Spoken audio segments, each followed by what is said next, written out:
ceiling. Easy breezy dancing for no reason. Stepping up and stepping out. Nothing gonna bring me down. I got my head held high. I'm on my way. And I'm following the signs to my happy place. I'm walking in the light of a brand new day. And I'm right where I belong in my happy place. Follow me to my happy place. Hey everybody, hi, how are you today? It is a glorious day in the Pacific Northwest. We are like hitting that perfect just about 80 degrees and not too hot, nice little light breeze, and it's awesome. Sun shines out. Got a lot done today. I hope you guys did too. I hope you had a fun and productive day. I did. I was printing out posters for the art walk on the first Wednesday in Key Center. So that's gearing up, and I have some tasks to get done, and I got a bunch of them done, and I'm pleased. Yay! That always makes me feel good. Oops, folks. I spelled folks instead of folks instead. Well, maybe.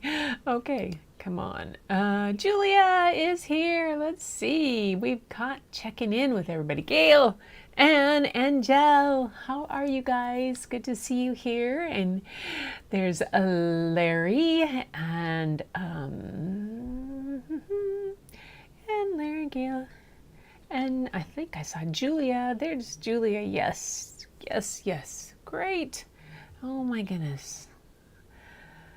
Yay. So I'm pleased. Yeah, the Two Waters Art Walk is on August 3rd, and the first Wednesday, it's always the first Wednesday of August, and it goes from like 4 to 8. It's a nice little art walk. The whole community kind of shows up. Probably we'll have about 30, 40 artists, booths around, have a beer garden, a wine garden, and have bands playing, and it's just an all-out fun community thing. We open up, the library has part of an exhibit showing of people's work, and so does the Mustard Seed up at the Crandall Center. And then, so everybody gets to walk all over the whole Key Center community and catch up with people they haven't for a while, and it's nice. We have one of the artists does painting demonstrations or portrait demonstrations in the firehouse, and it's all kind of fun like that. So I am in charge of getting the posters printed for the sandwich boards, and since I have the capacity to print on a big printer, and we don't need that many posters, really.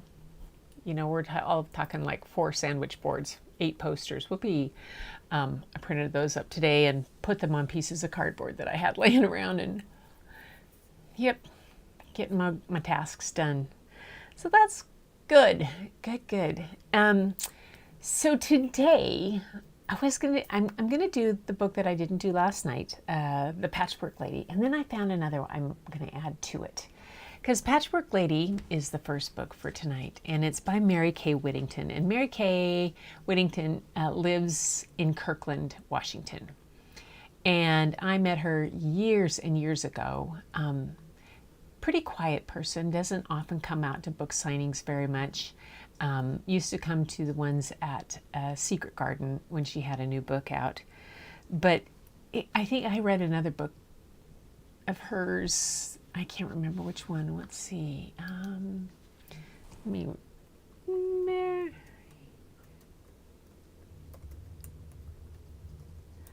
You're busy draining your bank account, taking everybody to dinner. Is that what it was? Mary Kay Whittington. Where? Goodreads. Patchwork Lady. Winter's Child was the other one that I read that she had done. Winter's Child was another book by her, and I read that earlier. Yeah. Oh my gosh! Yikes! That's family dinners, all right. Oh my gosh. Oh my gosh. Wow. Yikes. But that's pretty awesome of you to take care of that, Larry. Always very awesome. Anyway, I'm going to tell you a little bit about this book with Mary Kay Whittington. And first off, it was the illustrator is Jane Dyer, and she is really well known for her delightful work in the Piggins books. If you've ever seen any of the Piggins books, let's see if I have one up here. Jane Dyer. Hi, Helen. Jane Dyer. There we go. Let's see what you can see there. Some of her work. She's illustrated more than 50 books for children. Cookies, Life Lessons by Amy Krauss Rosenthal, Time for Bed by Mem Fox, I Love You Like Crazy Cakes by A. Rose Lewis, and Talking Like the Rain, a Read to Me book of poems.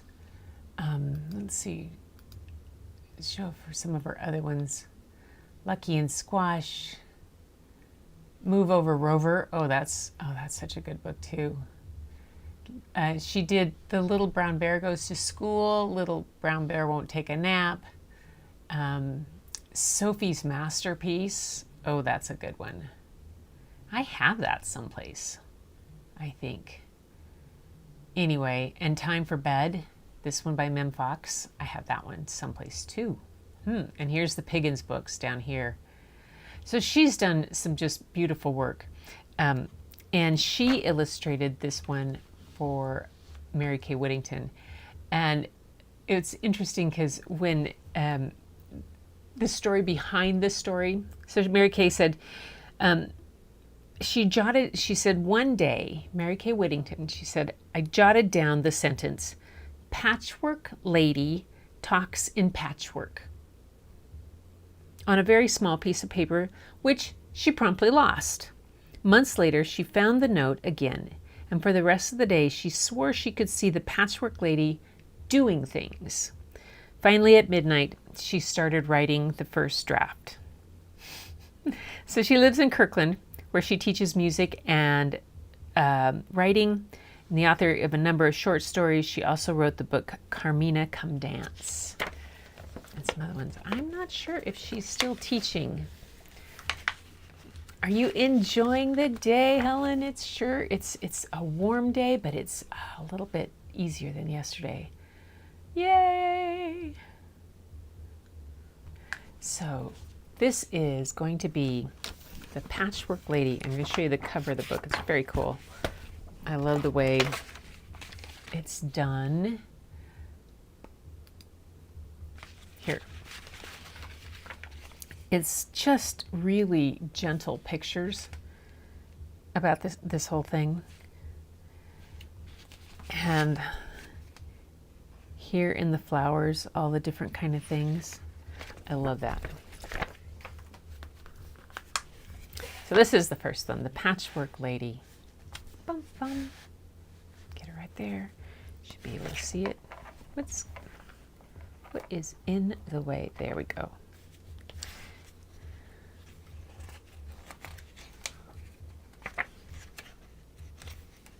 Mary Kay Whittington, The Patchwork Lady, illustrated by Jane Dyer.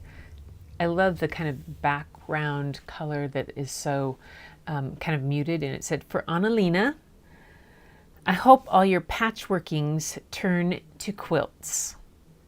1992 is when she signed this book for my daughter. The Patchwork Lady gets up in the morning. She puts on a plaid dress,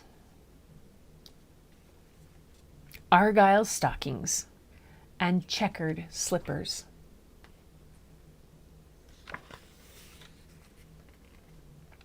Let's see, where is, I'm going to move this all the way over here. It might be the best spot today. She brushes her teeth with striped toothpaste and braids an embroidered ribbon into her hair.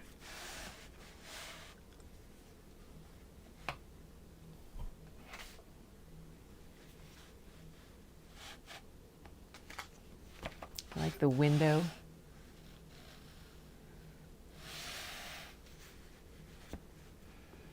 Let's see if I can bring that out just a little bit so you can see a little more of the page. There we go. She goes to the kitchen to make breakfast. The sun streams in through many paned windows, throwing squares of light upon her tablecloth.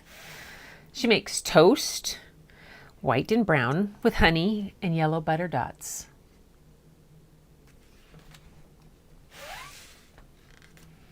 She drinks cranberry tea from her Valentine cup and reads a letter that has just arrived. "Company," says the Patchwork Lady. She opens her chest, pulls out her feather duster and her carpet sweeper from crisscross bunches of brooms and mops. She cleans her living room, the spiral green and purple rug, the calico couch, the blue flowered chair. In her garden, the Patchwork Lady fills a basket with orange roses, white daisies, and violets.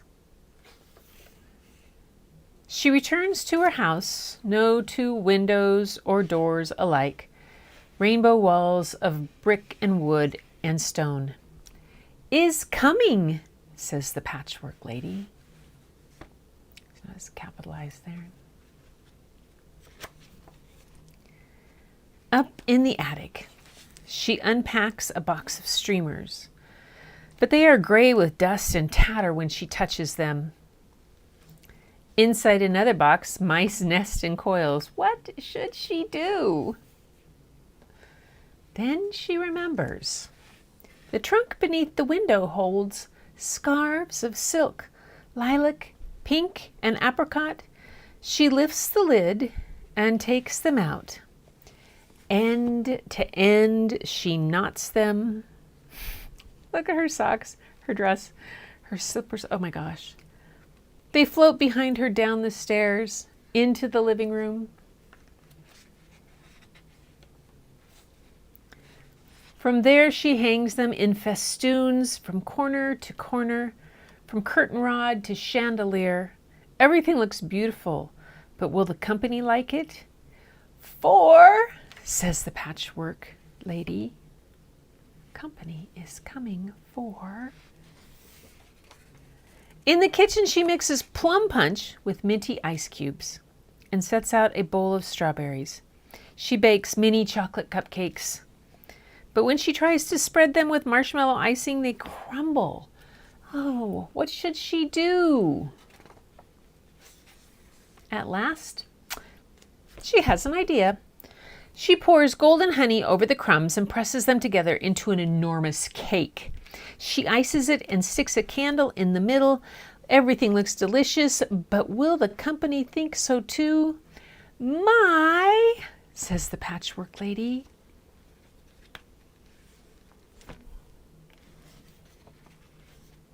Now everything is ready. She goes outside and waits on her porch swing between her spotted cat and her ring-tailed dog. She knits an afghan of rippling designs and worries. What will she do if her company laughs at her decorations and refreshments?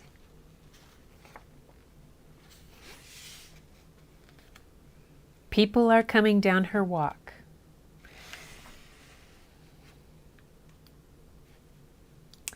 They wear dotted Swiss, corduroy, and herringbone. "How glad we are to see you," they say. "How have you been?" they ask. But they stop talking when she leads them into the house. They take one look and, they say, "What wonderful streamers, what a luscious looking cake." And they give her a big silver box tied with a crimson bow. "Birthday party," says the Patchwork Lady. Throughout the whole book, the capital letters. "Company is coming for my birthday party." I love this. It's just so fanciful and open and free, and the pictures, and she doesn't have to match anything. Basket with orange roses. I love orange roses. My sister has a yellow rhododendron and I love it. Look at the patchwork almost even on the house. How it is a patchwork in and of itself. And this tree. Just wonderful. Really cool watercolor type illustrations. I love them.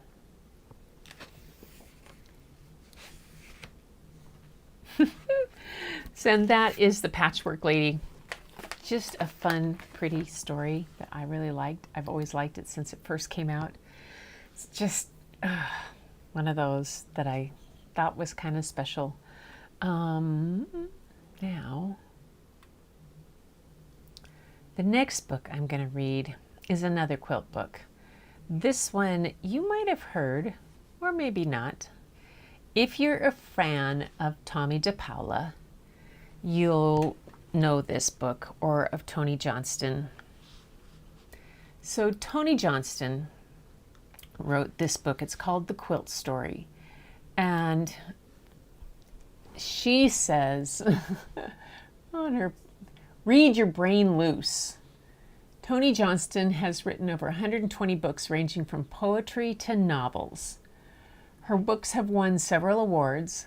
Here's a brief list of some of the awards her books have won in the past. The Children's Choice Award, Harris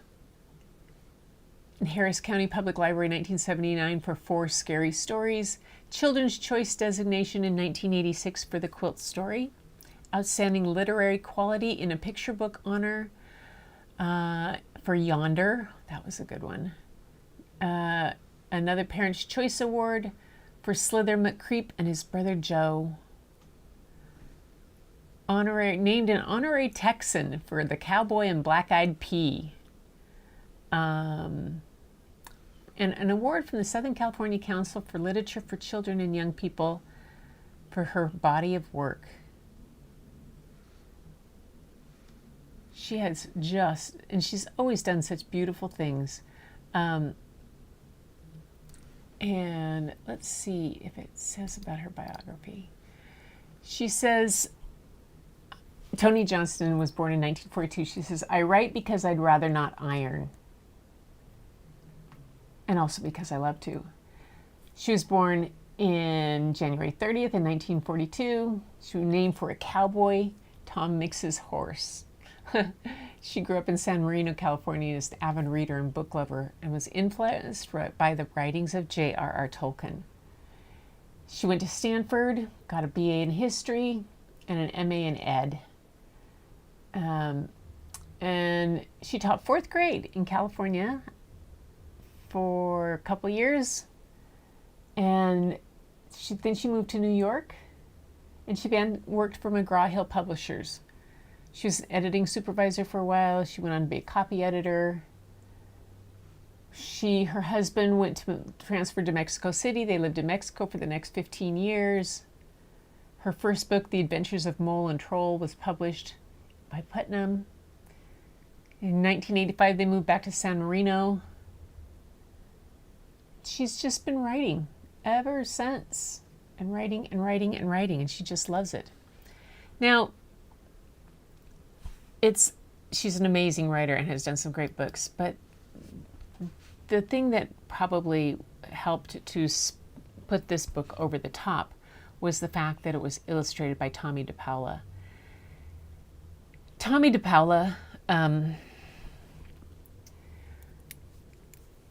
if you had to organize or choose your top 5 children's books illustrators, Tommy DePaula would be right up there with the most famous. Tommy DePaula, Maurice Sendak, Stephen Kellogg, Alan Say.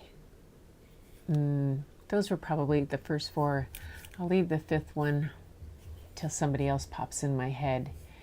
But Tommy DePaula, oh my goodness.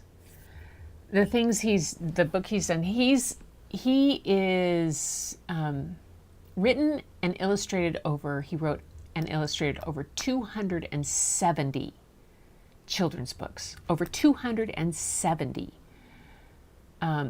including Stregonona, most infamous silly witch in all of children's literature, Tommy DePaula's Mother Goose, Oliver Button is a Sissy, and 26 Fairmont Avenue. Nearly 25 million copies of his books have been sold. His newest books are Quiet Wings by Cheryl Klein, and I Will Talk to You, Little One by Phyllis Gran. Fight the Night was first published in '68, and his work have been recognized with the Smithsonian Medal from the Smithsonian Institution and the Society of Illustrators Original Art Show Lifetime Achievement Award. The American Library Association honored him with the Caldecott Honor and Newbery Honor Awards, and the Children's Literature Legacy Award, called the Laura Ingalls Wilder Award, until June 2018 for substantial and lasting contribution to literature.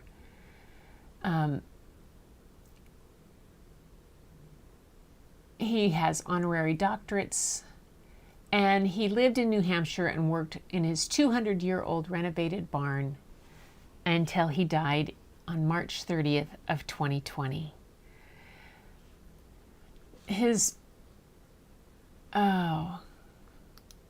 Let's see if there's any of his art. And there's a book called Tommy DePaula, His Art and His Stories, that is pretty spectacular. It talks about him and everything that he did. But this book is called The Quilt Story. Let's see if I'm checking in. Warm and happy. Oh, it's still 104 there, yes.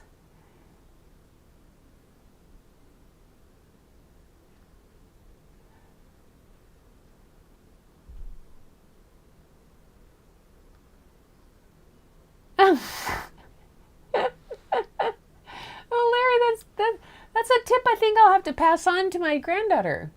So if you suck on sunflower seeds, you'll get salt and produce enough saliva. I like this.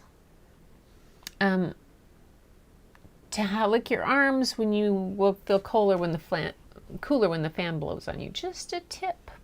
It's a good tip, Larry. I'll let my granddaughter know that. They're in Phoenix too. So wise. Yum. Rendered everyone. Almost hit the retract button. No.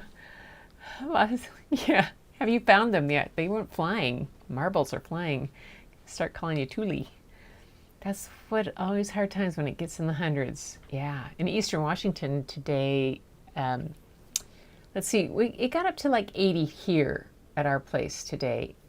And at my sister's in Moxie in Eastern Washington, it was 83 by 9:30 this morning. So I know she had it. She was painting her mandalas that she was doing today. Are soft and very detailed. Yeah.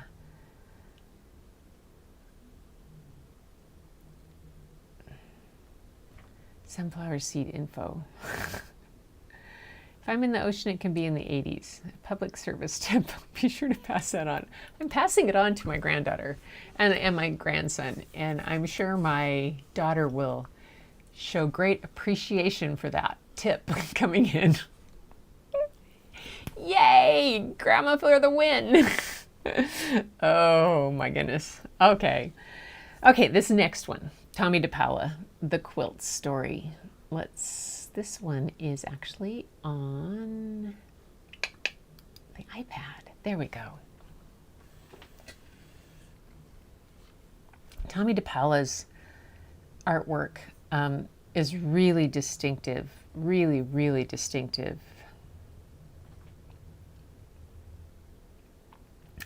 In most of his books, He oftentimes does that. See how the title has that, the page has that framing bit around it. He's kind of known for doing that in a lot of them and having these kind of little borders of things. The Quilt Story. But it fits really well with this one. I love this, how it starts with the A and he has it almost like it's a quilt block. Let's see, what does it says? It doesn't tell me what he used for these. A little girl's mother made the quilt to keep her warm when the snow came down long ago. She stitched the quilt by a yellow flame, humming all the time. She stitched the tails of falling stars, and she stitched the name Abigail. Abigail loved the quilt. She wrapped it round her in the quiet dark and watched the winter skies. Sometimes she saw a falling star. Sometimes Abigail played in the woods near her home.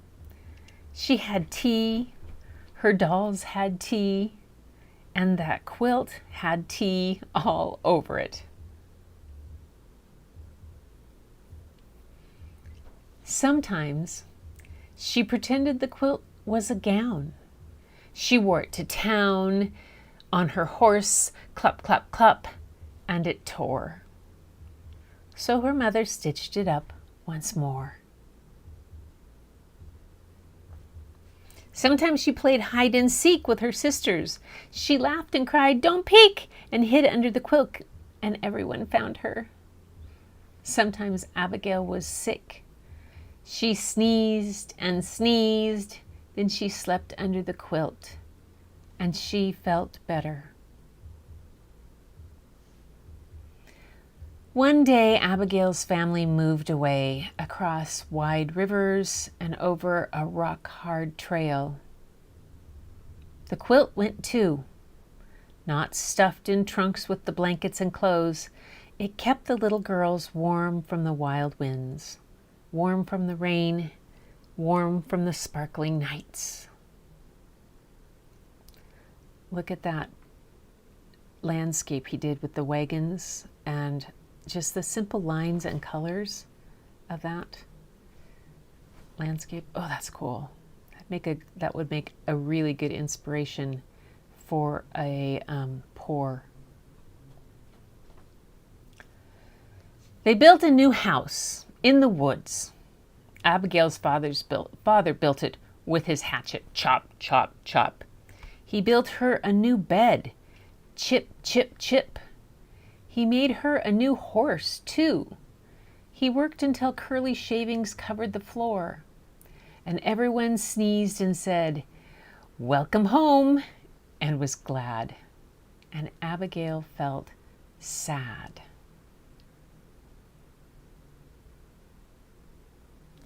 New house, new horse, new bed. Everything smelled of fresh chops and chips. Everything but the quilt. So her mother rocked her, as mothers do, then tucked her in, and Abigail felt at home again under the quilt. One day, when the quilt was very old and very loved, Abigail folded it carefully and put it in the attic. Everyone forgot it was there. A gray mouse came and loved the quilt. Her babies were born on top of it. They grew fat and gray in the warm stuffing, and when they got hungry, they ate a falling star. A raccoon came and loved the quilt. She dug a hole in a corner with her black paws and hid an apple there. A cat came and loved the quilt. A patchwork cat. It rolled on the stars and stuffing spilled out like snow. Then the cat curled up in the snow and purred. "Kitty, kitty," called a little girl. She found her cat, and she found the quilt, splashed with patterns of sun. The little girl wrapped the quilt around her, and She loved it too. "Can you make it like new?" she asked her mother. So her mother patched the holes. She pushed fresh stuffing in. She stitched long tails on the stars to swish across the quilt again. One day the little girl's family moved away across miles and miles of pavement and snaking gray highways. They found a new house, freshly cleaned, freshly waxed, freshly painted, white. They unpacked and unpacked all night, and everyone sneezed on cardboard dust and said, "Welcome home," and was glad. And the little girl felt sad. Everything smelled of white paint in boxes. Everything but the quilt. So her mother rocked her as mothers do, then tucked her in, and she felt at home again under the quilt. And that's the quilt story. I don't know about you guys, but quilts are a big thing in our family. My sister Sarah currently has the one my grandmother made me when she usually made them for each of us when we graduated from high school and were going on to college, so that we had a quilt to take with us. My quilt she made for me when I was 16 because in Grandma's own way, she knew that it would be difficult for her to make it at that time, and she actually did pass away just a couple months after I left for college. So it would have been, and she was real sick and that last little bit, so it would have been hard for her to make my quilt. So she made mine when I was 16, and I still have it. It's still very special, but it has some holes, and Sarah is hopefully fixing it. So what is this about? I'm waiting to see Gretchen's reaction. At the nonsense, how much actual sense it makes. You're right. It does make actual sense. That craziness. Oh, you salt free. Waiting to see Gretchen's. When I lived in the Philippines, they had containers of salt tablets hanging all over the golf course and other places like bus stops. Oh, interesting. I know we always had salt licks out in the pastures. My neighbors, well, my buddy down the hill, my music teacher, her son Bruce was my age, and his Grandpa Pretorius had cows, and we had salt licks out in their pasture. Yeah, it does kind of look like my collage.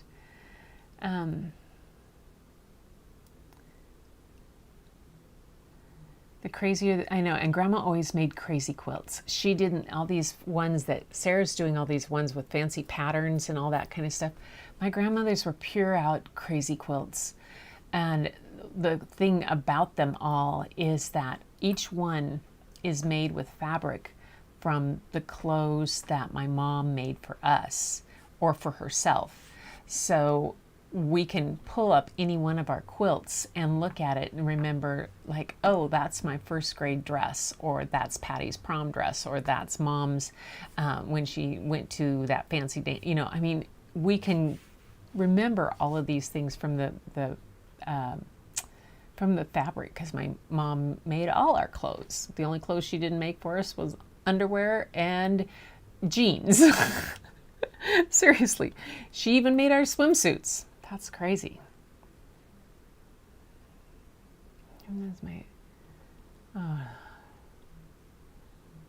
Anyway, Helen, I'm sorry. That is sad that you've lost that. Yeah, it's my girlfriend Barb has made quilts for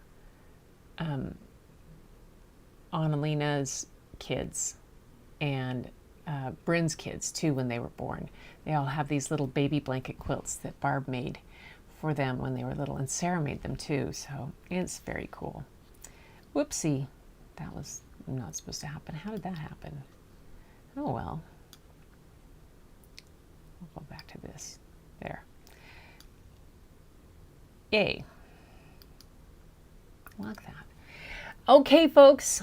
Well, that was my deal tonight for quilts. I have a bunch of paper of stuff that I've been pulling out through. Like today when I was doing those things, I have the paper that my photography paper comes in, my big pieces. Sometimes has other pieces of cardboard and other really light paper protecting it on either side. So I have some cool paper I'm going to see what I can do with on some different things. But I'm still working on my crazy draw a bird a day or paint a bird a day and different type of things. Patty, I have to show you guys, where is it? My sister Patty is doing, let me see if I can pull up her picture. Okay. There, she did these. Here, come on, pop up. Okay. Now I'll take this out of here. Let's see if I can show this to you guys here. And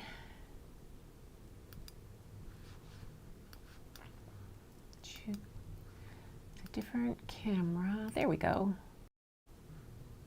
There. Okay, you guys. See these mandalas Patty's doing? She's doing those are some coasters that she made. She's actually going to be at the Two Waters Art Walk. First time she's ever will have put her artwork out for sale. But aren't they beautiful? It's my oldest sister, big sister Patty. She does those. And then let's see the other one. Then she has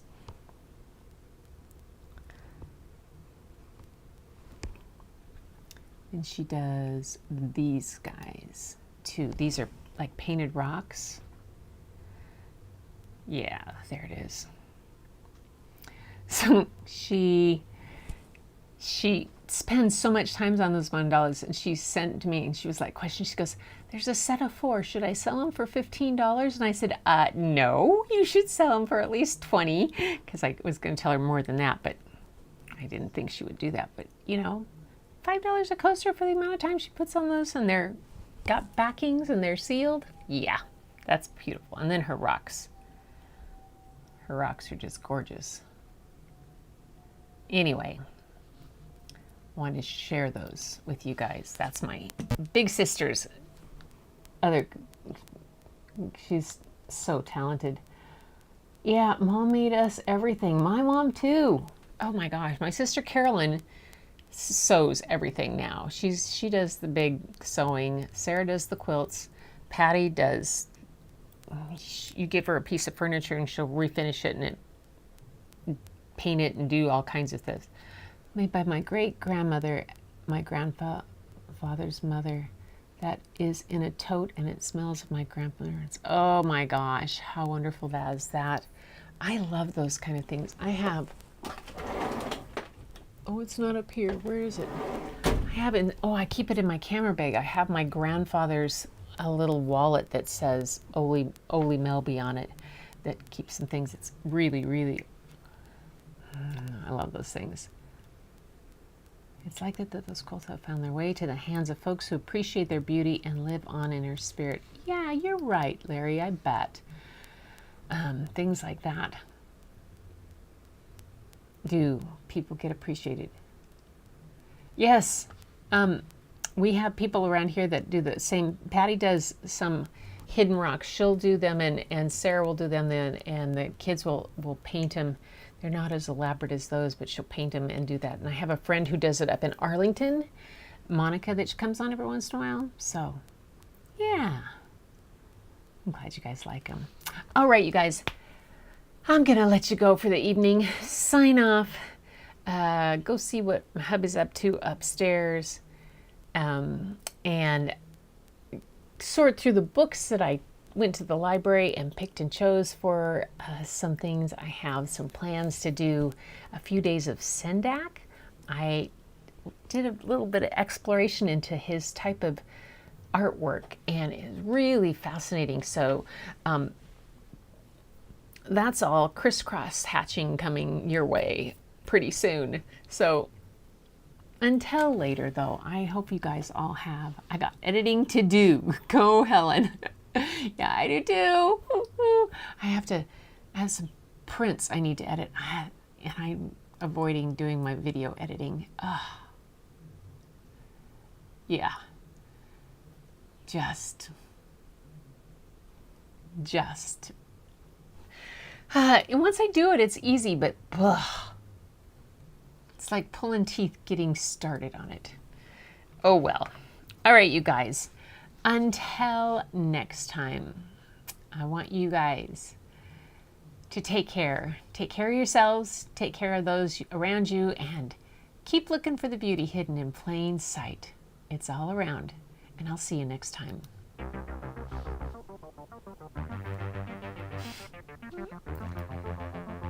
Editing.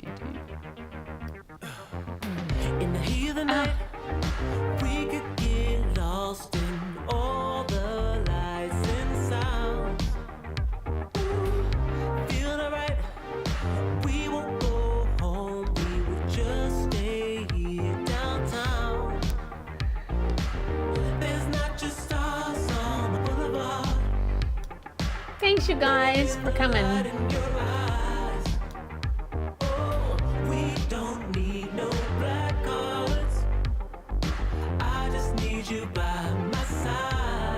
Oh, that's a good idea.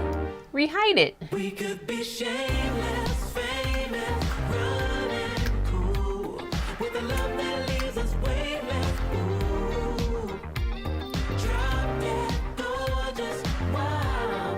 Ooh, you got me feeling starstruck too. We could be famous. We could be famous.